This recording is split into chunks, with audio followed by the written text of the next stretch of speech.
Hello, and welcome to Delta Source, your number one source for morally ambiguous pirates. And today we have a doozy of a morally ambiguous pirate for you. It's Hondo Onaka, fan favorite character in his first appearance. Oh yes, good old Hondo. First of many appearances to come, and he debuts here in Clone Wars Season 1, Episode 11, Dooku Captured. So today we are going to examine the quote at the beginning of this episode and how it relates to the episode itself, and of course, spoilers for Dooku Captured. Yes, Dooku gets captured. So let's take a look at that quote. The winding path to peace is always a worthy one, regardless of how many turns it takes. Let's read a little episode description here. During their own attempt to kidnap Dooku, Anakin and Obi-Wan discover that the Sith Lord has already been captured by pirates. Which, okay, that's a fair description. It glosses over some things, but... okay. So, do you have any opening thoughts about how this quote relates to the episode? Well, I do think that it ties in pretty well to the fact that Dooku having been captured by pirates, uh, leads to the Jedi having to make deals with unsavory individuals Mm-hmm. in order to possibly get Dooku, in order to possibly bring peace. So, if what it's saying is, if you have to make a few shady deals in order to ensure uh, that the war stops, then go ahead and do it. I guess the Okay. pursuit of peace is worth any cost. Though, admittedly, it's not like the Jedi are doing anything shady, particularly just they're working with shady people. So, Right. I don't think it's trying to justify, assassinating people or whatever in the name of peace, but I do think it's justifying, if you got to work with pirates, you got to work with pirates. Okay. Okay. So, that's an interesting take. I hadn't thought about the exact tie-in to, like, morally dubious areas. I had questions that were leading me, of course, such as who is taking a path to peace? What turns happen along that path, and do they question if it's worthy? But actually, by the end of the episode, I came up with further questions. Does everybody think they are on a path to peace? Or is there actually anyone in this episode who conceives of their goal as something different than that? Hmm. Well, I definitely don't think Dooku would like peace. I think Dooku would like, because the war has just started. It's going to be over way too soon if he gets brought in and forced to make a peace treaty.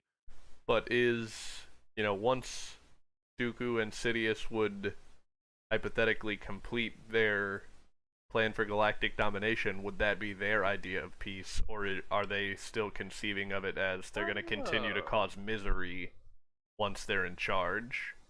that is a good point. Uh do they actually think that they're the good guys, basically? Right. Uh that is an interesting question that I think has a couple of different answers. Mm-hmm. Because Palpatine, I don't think he cares.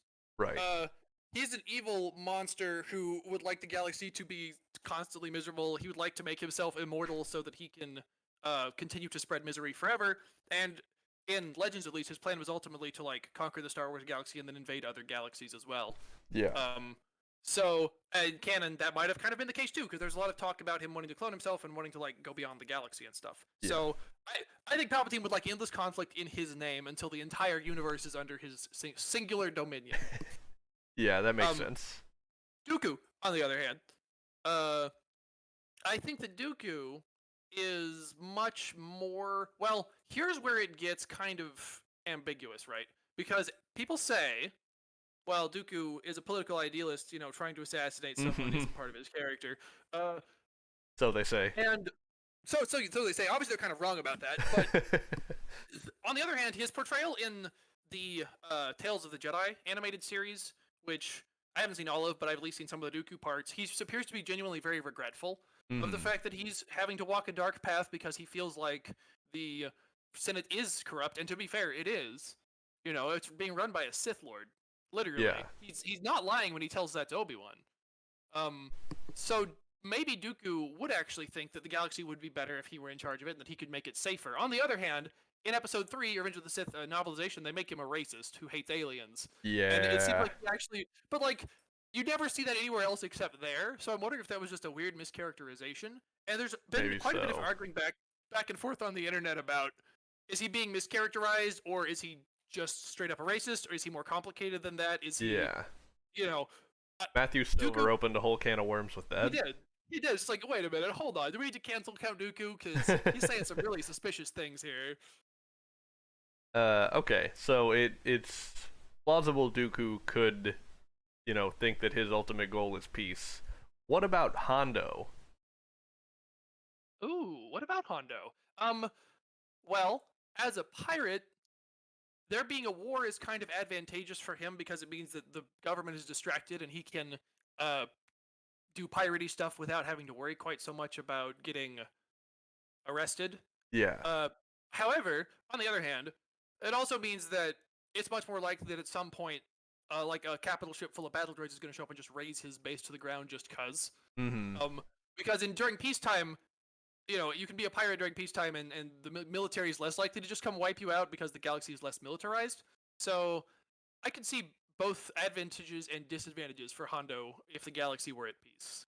My thought with Hondo and peace is, he's probably primarily only looking out for himself and his band of pirates. So peace would be, you would conceptualize it in terms of them. So,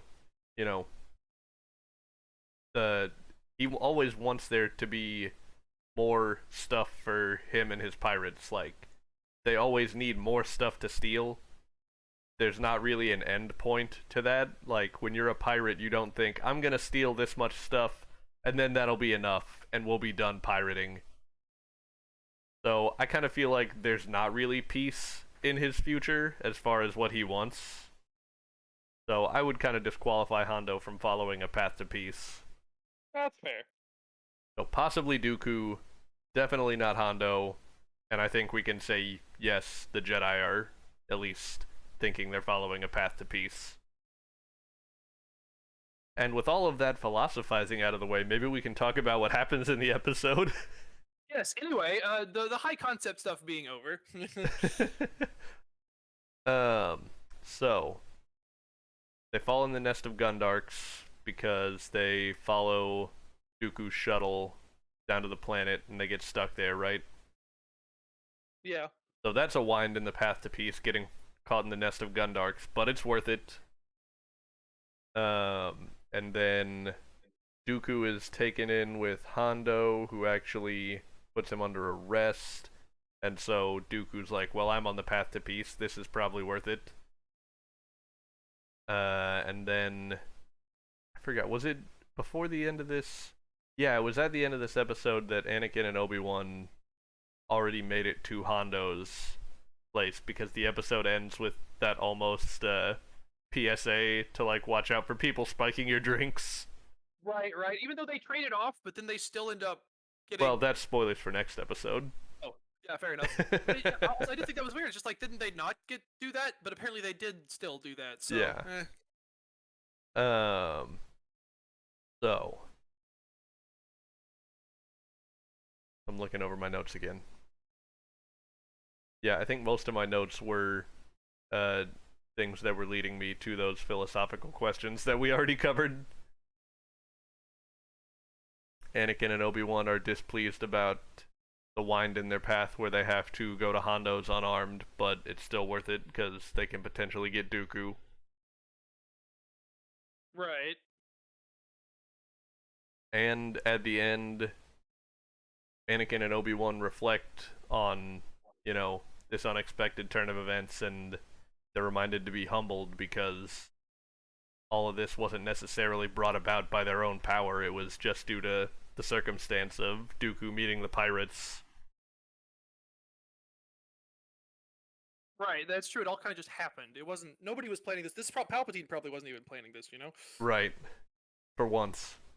It was a serious curveball that nobody was expecting at all. Because there are other factors, and I think this also kind of plays into one of the sort of underlying themes of Star Wars, which is that you've got the forces of the light, you've got the forces of the darkness, and then you've got kind of the middle faction of the galaxy. You know, the scum and villainy who just want to make a buck. And that was, I think, going to be kind of George Lucas's plan for the sequel trilogy originally, was that Darth Maul was going to lead a criminals collective to try and take over the New Republic that Leia was trying to build. Nice. And he was going to be the big villain. I've heard rumors about that. Anyway, the Maul was going to be the big villain of the sequels in Lucas's one of Lucas's drafts at least. So I would love to read that someday. That could be really cool, right? This is that third faction, you know, showing up and throwing a wrench in throwing a hydro spanner, I should say. Yeah. In everybody's plans. Okay.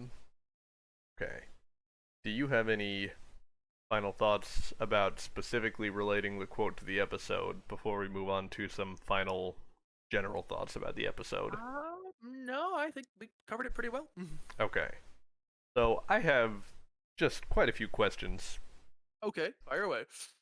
So, at the beginning, Obi-Wan makes it to the Separatist frigate wearing only a spacesuit.